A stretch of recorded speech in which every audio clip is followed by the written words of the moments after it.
À l'initiative du ministre-gouverneur M. Philippe Légré, le district autonome du Bas-Sassandra dispose dorénavant d'un plan stratégique de développement local. Le projet fut entièrement réalisé avec l'appui technique du BNET à travers son département Urbanisme et Développement Territorial DUDT. La restitution de cette étude s'est faite du 17 au 19 août 2023 lors d'un atelier à la ville balnéaire de San Pedro sous la présidence du ministre-gouverneur du dit district. La rencontre a réuni autorités politiques, administratives et coutumières, élus locaux, cadres et organisations de la société civile. Elle fut ouverte par le ministre-gouverneur. Il s'agit d'un atelier de restitution des rapports finaux, du plan stratégique de développement, des études monographiques et économiques et du film institutionnel. Le district autonome du Bas-Sassandra a décidé de se doter des meilleurs outils de prise de décision. Je voudrais remercier et féliciter le directeur général du BNET ainsi que les membres de son équipe pour la réalisation de ces études que nous venons de citer. Sur ce, je déclare ouvert l'atelier de restitution de validation des rapports finaux du plan stratégique de développement, des études monographiques et économiques, du film institutionnel du autonome de Bas-Sassandra.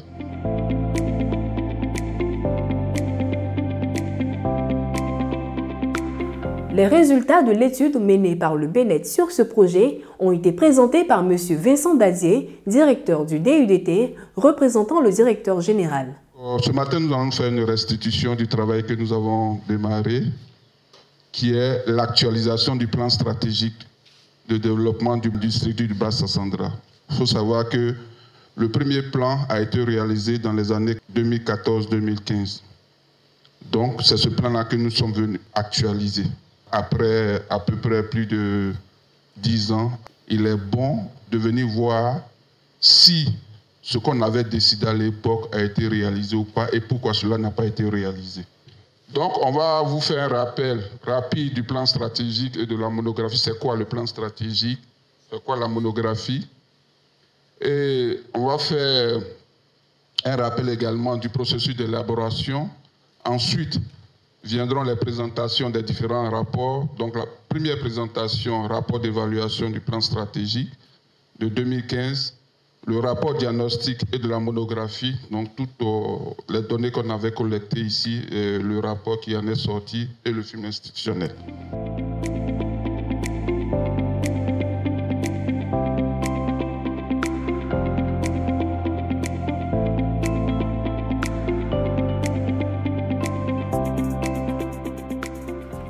Plusieurs temps forts ont marqué le déroulement des travaux. La session de restitution du diagnostic, de la monographie et du film institutionnel, les travaux en commission, les travaux en plénière. En effet, 4 commissions ont été mises en place suivant les enjeux des développements prédéfinis. 3 jours durant, les thématiques essentielles étaient au cœur des échanges, telles que l'environnement, la gestion durable des ressources naturelles, l'emploi, le renforcement des infrastructures, les services sociaux collectifs, le développement économique, le tourisme, la gouvernance territoriale, la sécurité et la protection civile. Les travaux en commission ont commencé hier, des travaux qui se déroulent dans un cadre vraiment convivial, fraternel, les débats sont francs. Chacun, en tout cas, exprime son point de vue et qui est analysé par tout le groupe. Et c'est à la suite de la validation que l'idée est retenue, que le modérateur se charge d'inscrire l'idée sur le document qui doit être présenté en séance plénière. Au sein de cette commission, plusieurs points ont été passés en revue par les membres de la commission. Les échanges se passent dans de très bonnes conditions. Nous avons déjà examiné près de 5 points. Il nous reste encore 4 autres points à finaliser afin de pouvoir passer demain à la restitution. Alors nous avons débattu des problèmes de voirie et réseaux divers. Nous avons parlé de l'éducation et de la formation. Nous avons parlé de la santé et des actions sociales. Nous avons parlé de la culture, du sport et loisirs. Et nous avons parlé aussi du foncier et de l'habitat. Nous pilotons la commission numéro 3. Cette commission-là traite de la promotion du développement économique, de l'emploi et la valorisation des atouts touristiques. Le plus important, ce n'est pas de proposer des actions, mais c'est surtout le suivi, évaluation, c'est-à-dire la mise en œuvre de tout ce que nous sommes en train d'entreprendre. Mais surtout, notre attente, c'est que le plan stratégique permette de faire un développement équilibré du district. Ici, nous avons une région assez riche en matière de culture, dont les aspects ne sont pas assez mis en exergue. Nous sommes dans le besoin de faire, j'allais dire, un inventaire du patrimoine à l'effet de mettre en exergue tout ce riche patrimoine. Nous osons croire qu'au terme de cet atelier, monsieur le gouverneur du district aura les éléments à sa disposition pour faire la promotion de notre cher district. Je suis à cet atelier qui se passe très bien. Les échanges sont fructueux. Je pense qu'au sortir de cet atelier-là, tout un chacun va partir satisfait. Je me réjouis de la qualité des participants, de leur expertise. Et je suis convaincu que les meilleures résolutions vont découler de cet atelier pour permettre de donner une orientation aux décisions portant sur la promotion et les actions de développement économique et social du district autonome du Bas-Sassandra. Avec ce plan, nous traçons une trajectoire intelligente de développement. Le philosophe Sénèque a dit « Il n'y a de vent favorable qu'à celui qui sait où il va ». La session en plénière, quant à elle, a permis de décliner la vision partagée de développement du district, à savoir, à l'horizon 2038, le district autonome du Bas-Sassandra, deuxième poumon économique de la Côte d'Ivoire, valorise ses potentialités agricoles, énergétiques, industrielles, minières, touristiques et se positionne comme un territoire émergent dans une perspective de développement durable. Déroulés dans une atmosphère conviviale, les travaux ont permis d'identifier 18 orientations stratégiques, 47 objectifs stratégiques, 298 actions clés et 176 actions prioritaires. Lors de la cérémonie de clôture, M.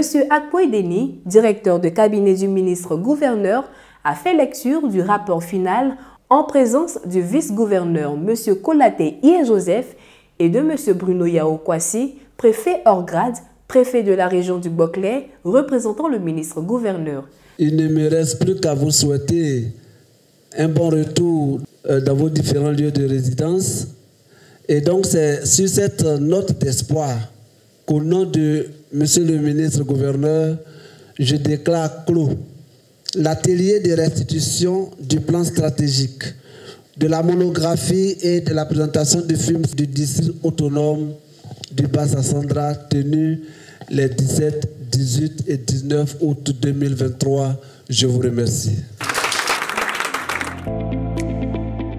Nous sommes venus pour faire la restitution après le lancement des études et la collecte des données. Donc nous avons eu durant ces 3 jours un atelier qui nous a permis de définir les grandes orientations de développement du territoire. Nous sommes très heureux parce que nous avons vu avec cet atelier la participation de toutes les composantes qui ont apporté leur contribution pour que nous puissions définir les priorités de développement qui vont permettre au district de pouvoir impulser le développement tant attendu par les populations de ce territoire. Nous avons travaillé dans les commissions avec des personnes ressources vraiment de qualité. Et toutes les commissions ont été présidées par des préfets. Et c'est la première fois que nous avons expérimenté cela. Et j'espère que ça va continuer pour les autres districts. C'est important pour nous d'être là parce que c'est un instrument essentiel quand même qui va impacter positivement le développement de notre localité, de tout le district. Et donc l'université ne pouvait pas rester en marge. Dans la mesure où l'université a pour objectif premier d'impacter également le développement de cette localité. Comme on l'a dit dans la vision, c'est d'emmener notre district à être un territoire émergent. Un territoire émergent en s'appuyant bien sûr sur le développement durable. Et nous souhaitons vraiment avec le district autonome du Bas-Sassandra que cet atelier puisse véritablement booster le développement de notre localité. Merci au Bénet qui a apporté toute son expertise au travail qui a été réalisé. Et je souhaite que dans les 15 ans à venir, on ait le meilleur district autonome de Côte d'Ivoire.